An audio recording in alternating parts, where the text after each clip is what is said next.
Resilience, the whole idea of snapping back like a rubber band. It can be stretched, but it snaps back, so it doesn't break. The Army, there has to be a certain level of stress because we're preparing people for combat, for being able to accomplish a mission under stressful conditions. So it's important that people are stretched beyond their current ability. However, what about when they're stretched too far?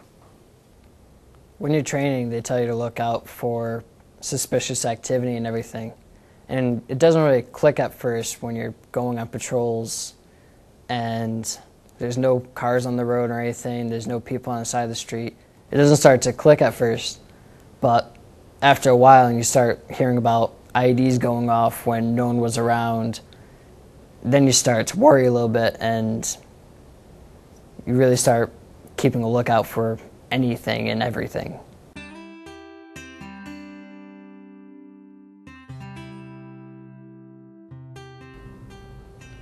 I know we rolled up on a house, an Iraqi house, that had a V-bid run into it.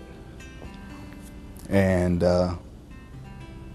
they had already moved most of it out, but you could still find about as many pieces of the guy driving as you could the car.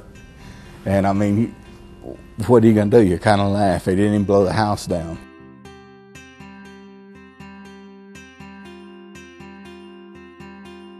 So I went over there one morning just to kind of help him through the day.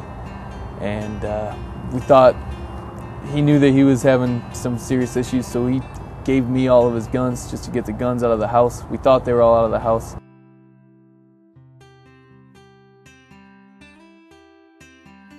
You know their tendencies, and when they stop being that person that you used to seeing, you automatically know as a person that something's wrong with that other person.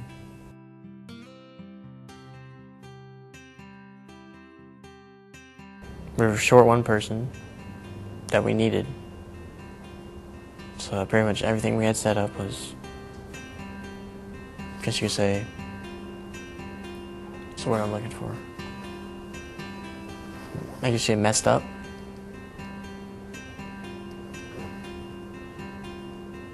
It's not normal for soldiers to be away from their loved ones, from their possessions for 12 months, and to come back and, if you're fortunate enough, you're home for 12 months and then you're going to redeploy again.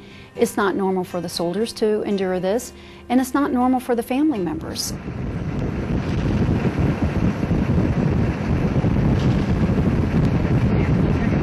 You actually start to want something to happen, and just so you can know what it was like to be in combat or something. As an NCO, I fulfilled that obligation by calling in and checking on this soldier. Wish I would have known why it happened. Wish he would have said something, but he didn't. There's a lot more stress in a military family than there is in your everyday civilian life. You can kind of feel the vibe from everyone that there's just something missing, and it really starts to bring you down. And you're separated from your platoon and from what was your family for a year. I think that's when it gets real hard. Your family pulling you this way and the Army pulling you this way. So it's kind of hard. 15 months, 10 months, 12 months. Like, I don't want to do this. I hate this. Can we stop this? I want to go home. You're constantly paranoid about something happening. Just always on the lookout, and it's really stressful.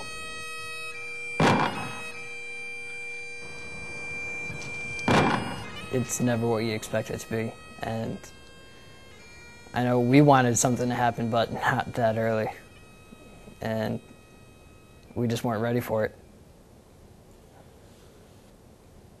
There are programs out there that you can get through and get help by. Just don't try to do it all by yourself. That's the thing I would want to get across the most. Over the last 6+ years, there has been a need for soldiers and family members to develop coping mechanisms. It's about life skills, problem solvings, learning how to deal with adversity with a healthier attitude. They could be having issues with their marriage, or sometimes just anger management issues within themselves. This could be either the service member or the spouse as well. We could have a client come into Army Emergency Relief that needs financial assistance. But after you do an assessment with the client, you might see that there's a need to refer them over to Family Advocacy Program. You know, these are the services that we have available, and it's to help you. It's to help you grow. Because when soldiers and family members are squared away in all aspects of their life, then the soldier can focus on the mission. If we can't meet it here, is there an outside agency that we can possibly refer him or her to see if they can meet their need? This goes to every single vet out there. It's not just active duty, it's not just Reserve and National Guard, it's all. Every branch of service, everybody. The state of Texas wanted to issue out money to all the local mental health facilities in every county of Texas to help the veterans out with PTSD. They gave us this facility called the AB Fall Mansion, along with money to restore it. We're going to call it the Soldiers Mansion, and what it's for the veterans, the soldiers, and the family members. This room right here is going to be our place where we do the peer-to-peer facilitating and counseling. We're going to also with the ORF, Operation Resilience Family. And he's got to worry about A, his deployment, B, not getting shot or blown up in that deployment, and C, taking care of his family back in the rear. And what we want to do is try to help them out, help the family out, and help the soldier out before, during, and after the deployment. My name's Mike Ansler. I'm diagnosed with PTSD, but I'm here to help the individual soldiers and their families.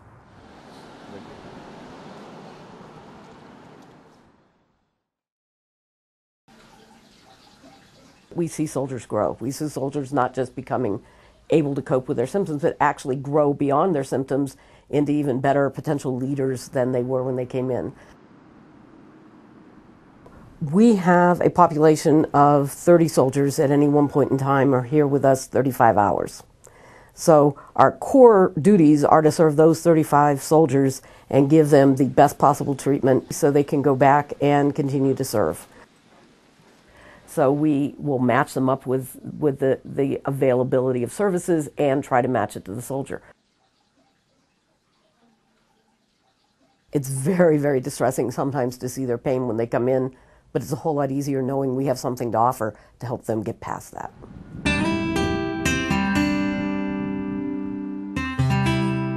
I had told people they needed to get help.